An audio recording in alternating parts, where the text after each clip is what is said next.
Hashtag Impact invites you in to eavesdrop on intimate and honest conversations on creating positive change in the world. Brought to you with love by me, Regina Larco.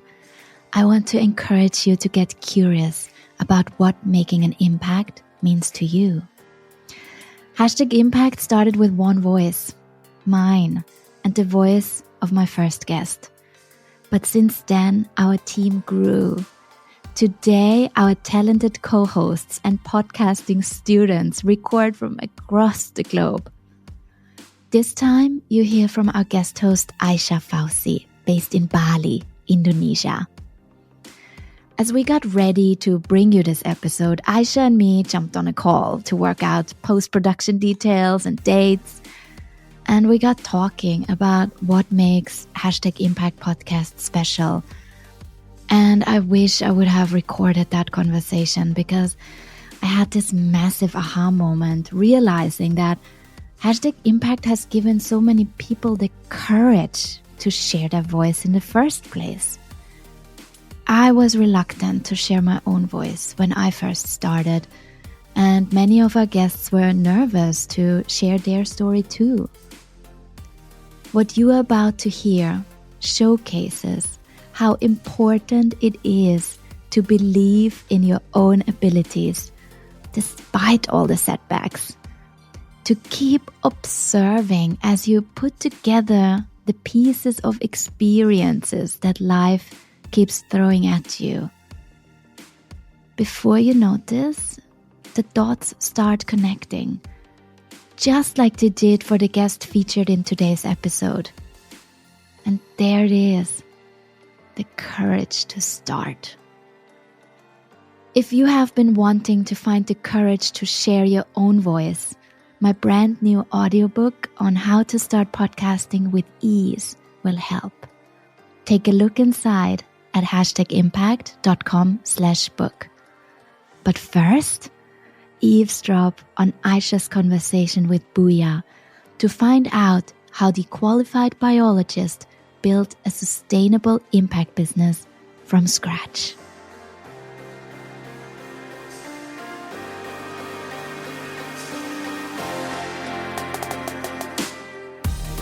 A big hello to all Hashtag Impact podcast listeners joining us today. I am Aisha Fauzi, your host, coming to you from Bali, Indonesia, also known as the Island of Gods.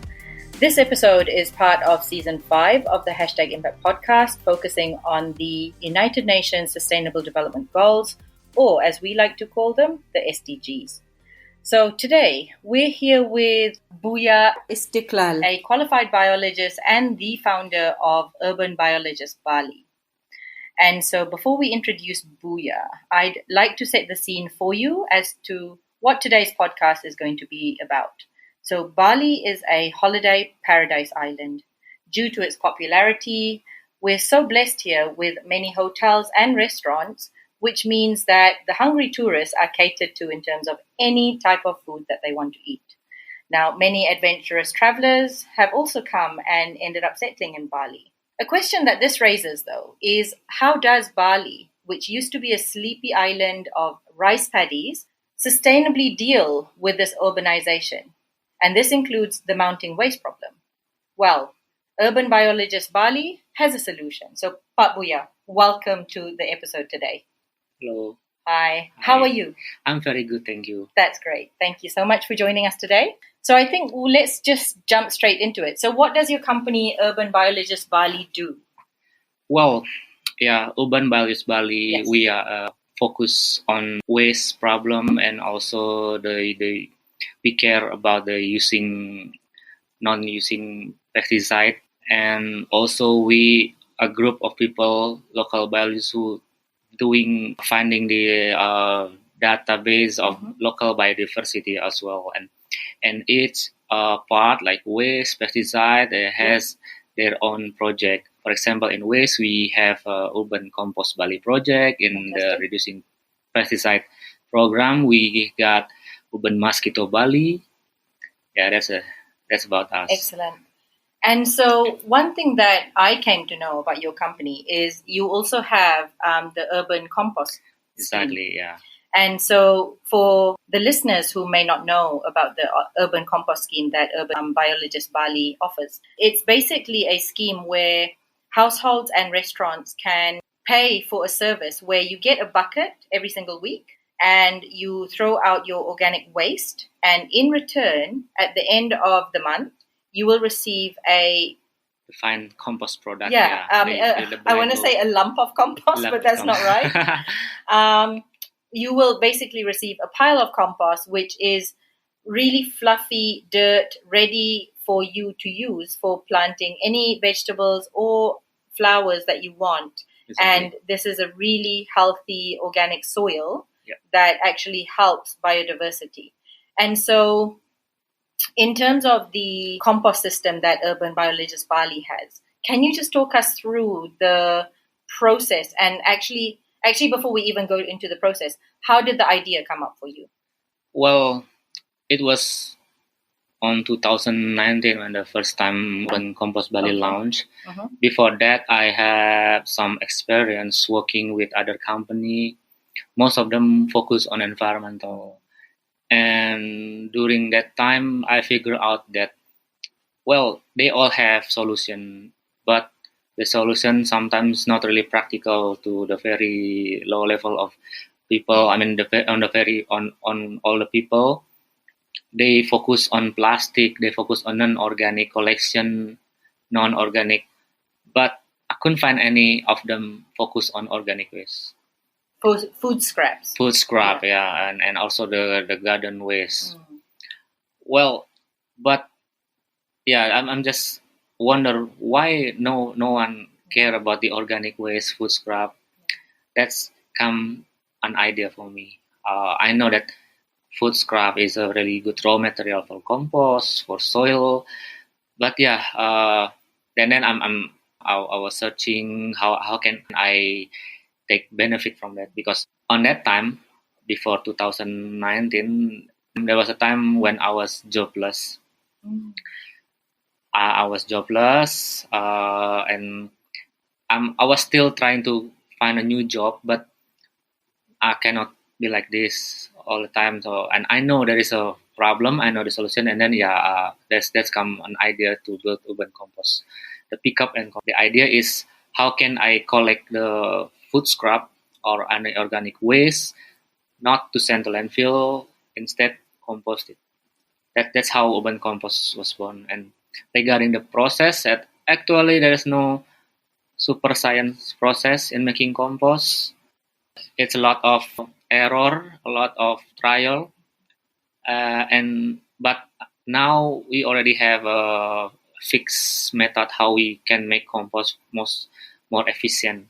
Perfect. So it was born out of necessity, not just for Bali in terms of dealing with the waste problem, but also in terms of your own circumstances. Right. Yeah. And I was a guy with really what do you call it? And it's like I know that the system in Bali and maybe in the whole Indonesia is not good in terms of waste management. They keep the very old way.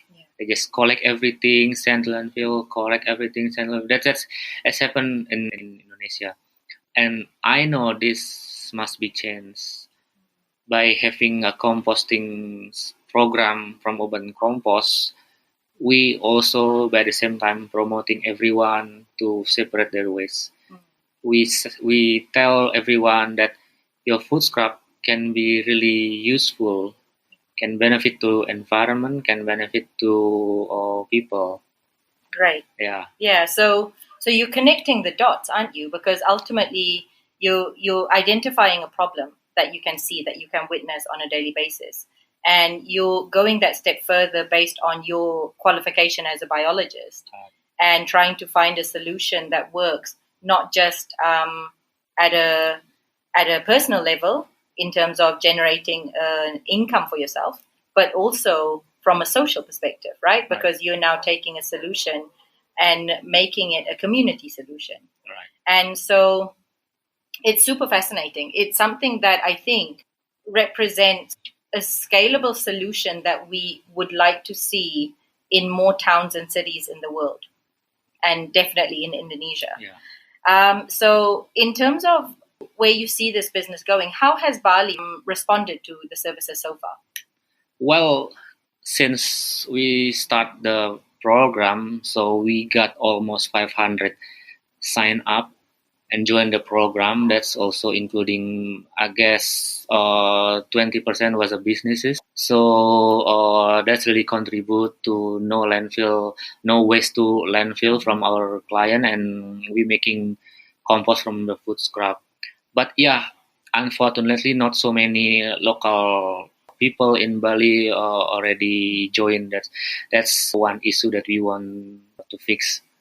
Okay. And do you think the lower sign-up rate of local households is that they just don't know about it, or do they have certain habits that need to be addressed, or is it just an awareness in education process? Well, I think the reason why very little local is because maybe the problem is they don't realize our existence yet. Because to be honest, we haven't got super effort to promote ourselves. So that's number one. And the issue that local people is less educated and less responsible of their waste. That's true. But lately, the number of sign up from local people is increasing. That's encouraging. Encouraging, right? And still the tourists, the guests, or the Western people still the most people that sign up.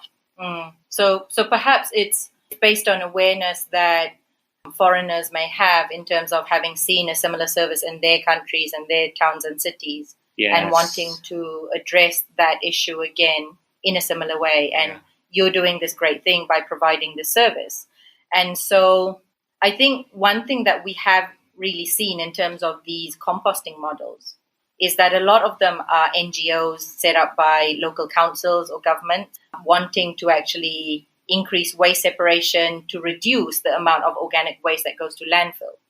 But one thing that's unique about your specific business is that it's actually not an NGO, it's a proper commercial business. So the question for you then, Buya, are you profitable? Yes, exactly. That's why we still here. We still on the road. If it's not profitable, it doesn't make sense for us. That makes us alive. In the beginning, I start with only me and the part-time helper in the field, and then now we got 10% of the team. That's show that we grow, we profitable, and makes sense to us. And we also on the development stage of the facility. So without profit, that's not gonna happen. We got more pickup vehicle units, and we all now secure the land for composting process in Buduk here. Yeah, what I want to say is, without profit margin, is not going to be sustainable.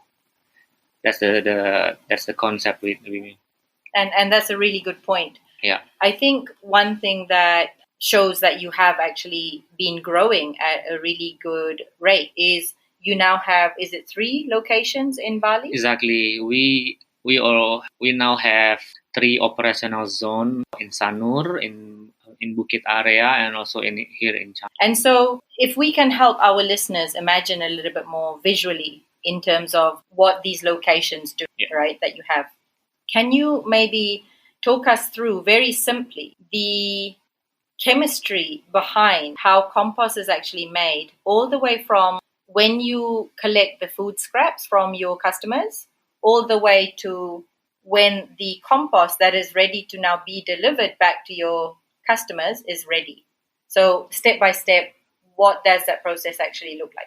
Well, so if you want to start the program with Ban Compost, then you need to sign up, fill your information, and you do it in online on the website, and then we get your information, and we give your composting kit, which is a nice 8-liter bucket with a lid. That's for collecting your food scrap. All you need to do is just fill the bucket with your food scrap, raw or cooked doesn't matter. So yeah, fill, and every week the urban compost team will come to collect the whole bucket and replace with the new empty and clean bucket. And you keep filling again.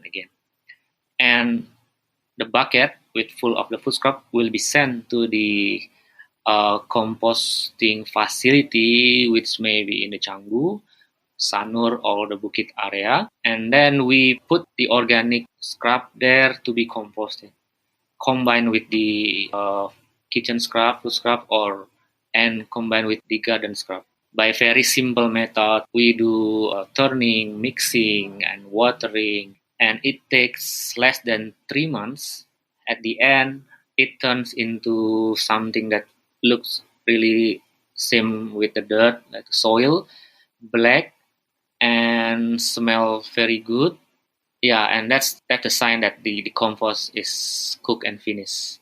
And then that's the time we return back the compost to the subscriber.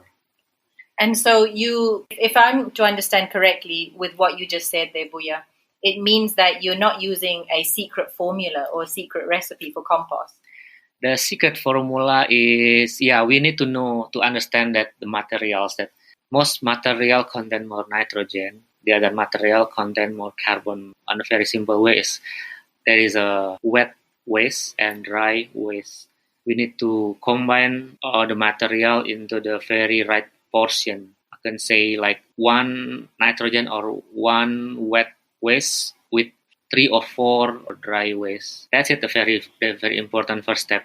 After that, the very regular composting process, turning, watering, and then finish. Perfect. So that means that for any of our listeners out there who are interested in starting a compost business or their own composting system at home, what that just tells them is that as long as you have, as you say, the wet waste, which is the fresh organic scraps, and it doesn't have to be organic, to be honest. When we mention organic, what we're just meaning is no diapers or nappies, no plastic bags, no normal rubbish that you'd see in rubbish bins like cans or bottles or anything like that, right? Yeah. We're just talking about the wet waste that comes from kitchens, yes. right? Either scraps of food that you can't eat because it's not digestible, or even leftovers that you don't want to eat. Right, right? Something like that. Or when you finish cooking. Yeah. And, onion skins, eggshells. Exactly. Right. Fruit peels and some part of veggie that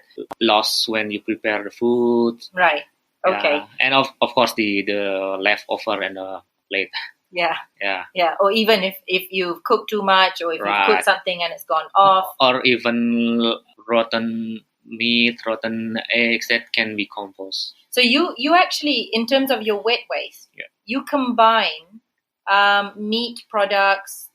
Well, in the home composting system, most people say no to meat product and dairy product. But the truth is they still compostable. It's just how we can deal with that in the composting facility. In our management, we said that something like that should be able to be processed. So it makes it easier for your customers to sign up, because now they're not having to separate the fish bones from the If you want to do composting at your home, that's a good idea if you separate that things, because that's going to attract like fly, maybe rats, maybe dogs. But there is some tricks how to do it that's happening in our composting facility. Okay, so I think, if I hear correctly, then it's not so much a magic formula for the compost, but it's actually the magical process, right? Because there is this misconception that we generally hear that compost is a messy process, it's a smelly process, and it's just a process that not many people want to get involved in, and it's too difficult, it's too complicated, right? Yeah. But what you're telling me is that it's actually just 4 ingredients. So it's the wet waste, as we talked about, it's some dry waste, and that can be, any type of carbon. And the ratio, I understand, is like 1 to 4, right. 1 of wet waste to 4 of dry waste. And so dry waste could be dry leaves, it could be small branches. Yes. from gardening. Yeah, that's the reason why we also collect garden waste. They need to be chopped smaller and they contain carbon more than nitrogen. Right. So ultimately, you almost want to have more gardening waste to your food waste, right? Right. And then that's the correct formula, because now you have, for every 1 bucket of food waste, you have 4 buckets of garden waste, and you also have water and you have air. Right. And exactly. Time is probably the fifth ingredient, right? Well, maybe the other that most people know about composting, they need to add extra bacteria in form of liquid activator or something like that. That's in urban compost we don't need, because we know that this kind of bacteria already there, already in the food scrap, already in the garden waste. We just create the situation, the environment, which can make this bacteria grow very well, healthy, and do their job to decompose the organic. Adding extra liquid activator, I can say, is not necessary.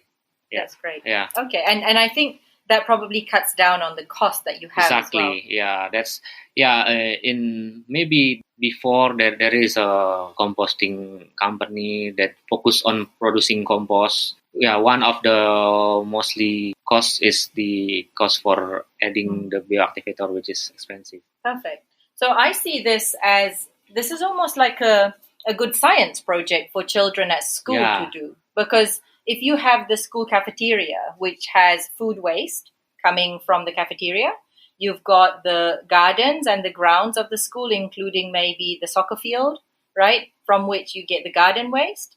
And then everyone has water and air, thankfully, basic ingredients for our life.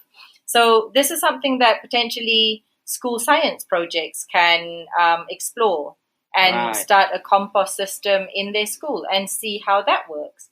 And I think the exciting thing about this idea is that it's not just something that exists in Bali. It's not just something that is special to Bali necessarily. It's a great idea that we have an Indonesian having set up, and it's a biologist having set up, with the great idea of turning something that normally we wouldn't view as a resource, the rubbish, the waste, into something that can actually make money, or if not, make food, more food. Yeah. And so how do you see this idea, especially when it comes to the waste management system that you've created, right? How would you look at scaling that up across Bali and maybe wider to the rest of Indonesia? Well, we really want to grow this initiative, maybe also getting more partner or collaborate with other people. We know that making compost is not hard, it's simple. And we want to replicate this system across Bali first, maybe across South Bali first. That's why now we have 3 areas, and we want to send this information to many people, maybe local people, that hey, making compost is easy, you can do it, and by collaborating with us, maybe we can try to collect food scrap around their area and drop the compost to their own facility, something like that.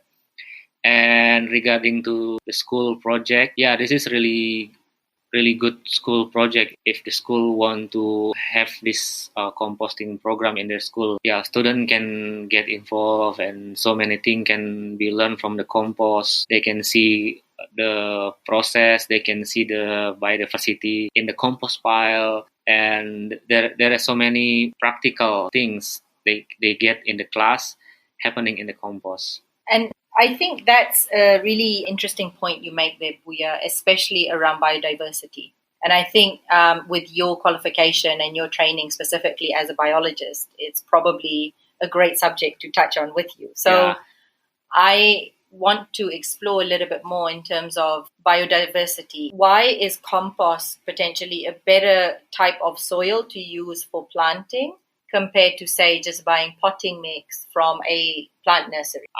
So if you ever look at the very good compost product, you can see with the bare eyes there are many living creatures walking in the compost. They must be micro insects. And also in the good compost, there are, can say, maybe million bacteria in there. and all the creator there is work together, creating a good soil and fix the soil, that native soil that may be not good. That's one thing that I can say the benefit of having great biodiversity in the handful of compost. I suppose it's breaking the soil up, right? Breaking the organic matter up, Right. so that the roots can go deeper. Yeah. Because the soil is looser. Yes. So having a great biodiversity in the soil, that's one thing that can help the soil. That makes the root can easily through, and they also they together bind the other micronutrients and help the roots to connect with the micronutrient there. Okay. Yeah.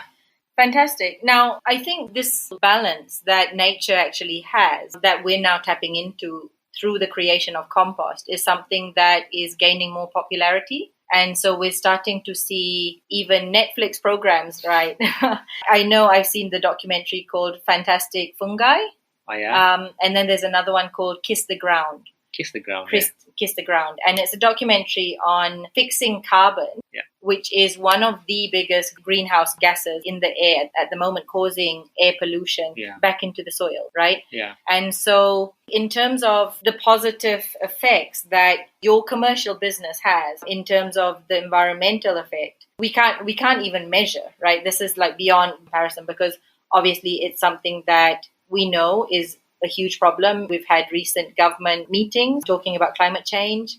And I think without taking action now, we're going to see the aftermath of this in the future in terms of the quality of soil, lack of quality of soil, right? In terms of how our plants and vegetables grow, and also what we then consume. So it's basically creating this whole circular loop where, with healthier soil coming from the compost that you create, if you plant your vegetables in this compost, you're going to end up with healthier vegetables to eat. Exactly, yeah. And then that goes back through the cycle, because the food scraps from healthy vegetables that you've created now go back into the soil and create another round of compost. Exactly, yeah.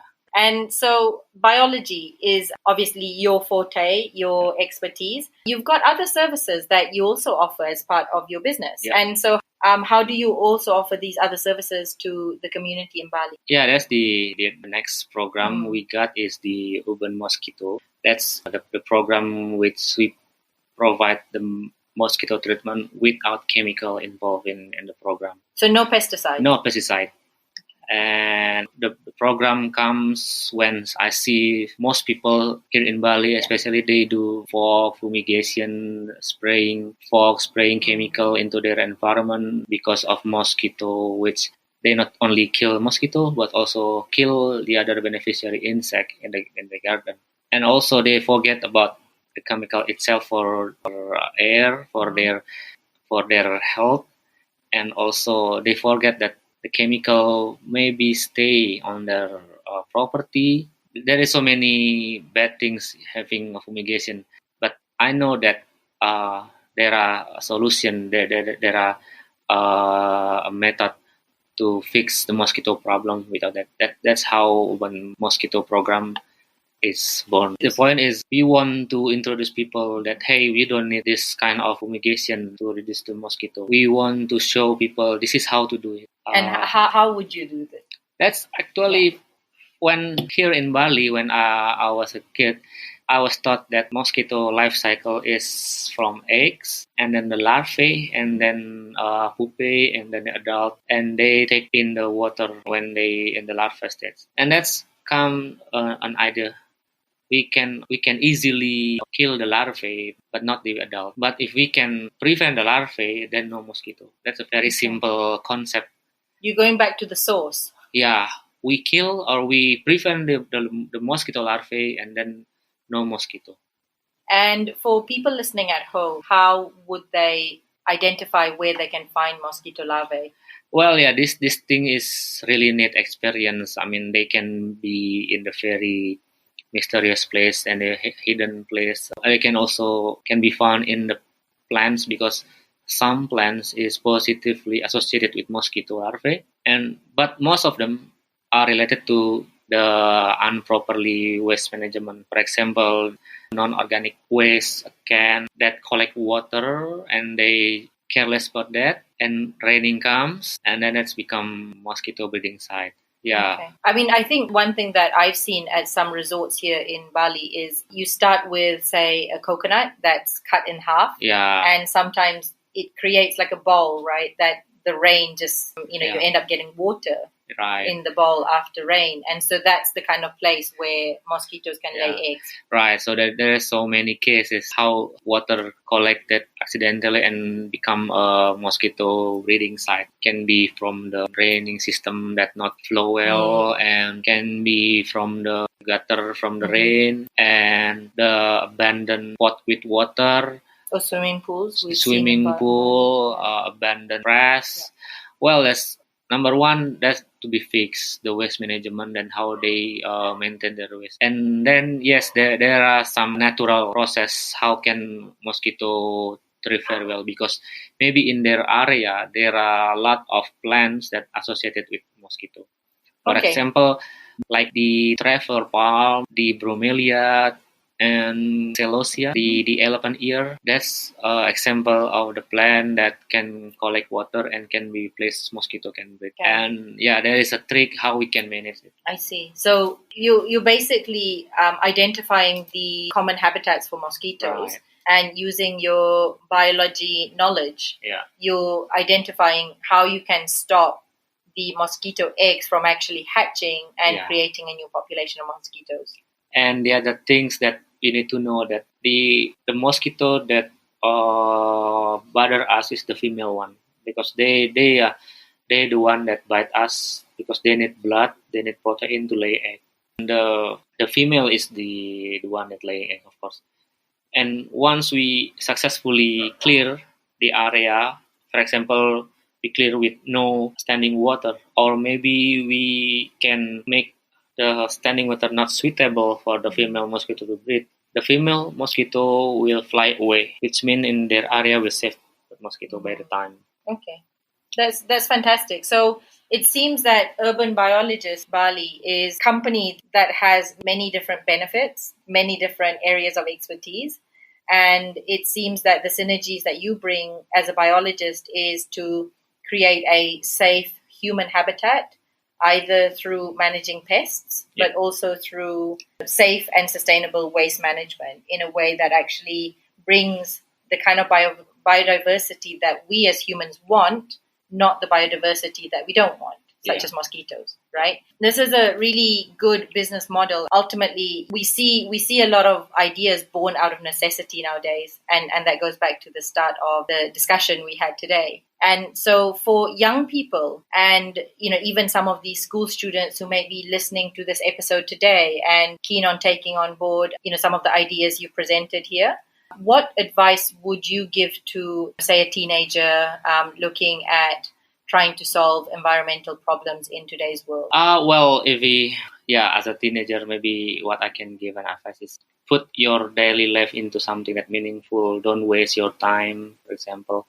Just hang around. I know when I was a teenager, I feel the same. Just do what I like. But in terms of protecting environment, what I can say is maybe getting involved in the community that move in environmental protection action. Maybe the very simple way you can start now is try to do waste separation at home, because it's a habit that not been taught by our parents, by our grandparents, because they don't have their behavior like that. So start waste separation now, and then in the 5 or 10 years, it's become your habit. Okay. So create a waste separation habit at home. Yeah, start from now for teenager. Right, perfect. And I think that's also really good advice, because you never know what ideas you may get depending on how much waste you realize you're producing, right? Right. And, like you taking food scraps and turning that into a viable, profitable business. Others may come across, say, plastic waste or soft plastics and textiles that suddenly they come up with another business idea. So I think as we move from a single-use, unsustainable lifestyle to trying to be more integrated, so trying to have, I think, what's known as a circular loop economy system where everything should be seen as a form of resource that can be put back into the economy somehow. That's a really good piece of advice for people to take into their daily lives.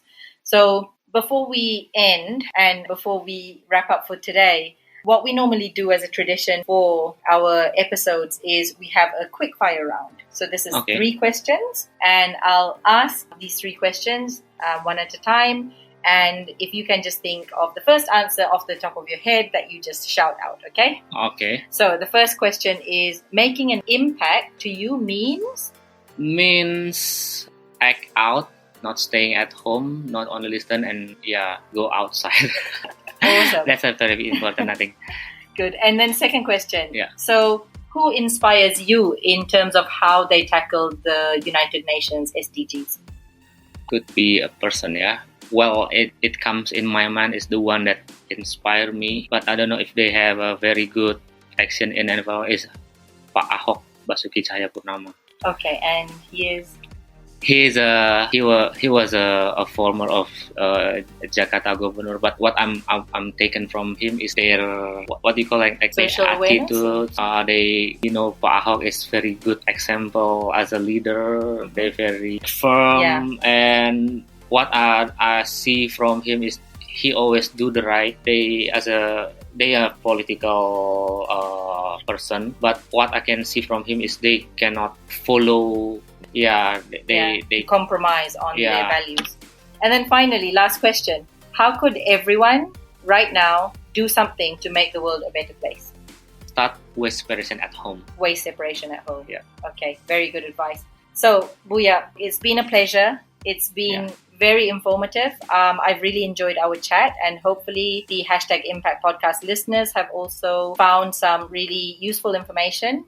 And I think the biggest takeaway that I'm taking from our conversation today is that profitable ideas can be born from extremely simple solutions. You just have to break the process down and stick to what you know and improve the process through trial and error. Yes. Great. It's been lovely. Thank you so much. You're welcome. Yeah. Thank you for listening. If you would have told me 5 years ago when I just launched #Impact podcast that one day there would be guest hosts reporting and recording for #Impact from all over the globe, I would not have believed you. But here it is. I just got to listen and feel inspired by Buya's story. Thank you so much, Buya, for sharing your voice and for letting us learn from you. And thank you, Aisha, for having the courage to learn how to put together a podcast. It is my great honor and privilege to see you grow your own impact. And one day, Aisha, we have to tell our listeners all about that too. As for you, my dear listener, wherever this podcast found you today, remember your voice matters. Use it to make an impact. If you want to start your own podcast, visit #impact.com/book, where I walk you through the first action steps to start podcasting with ease. Talk to you soon. Bye.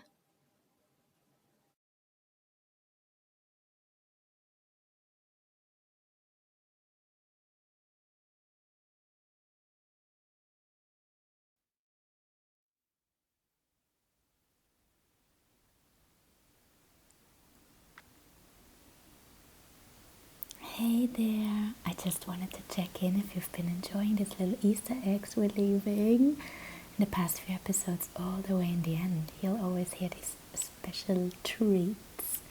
And today might not be a special treat because I have lost my voice and now it's slowly returning, but it doesn't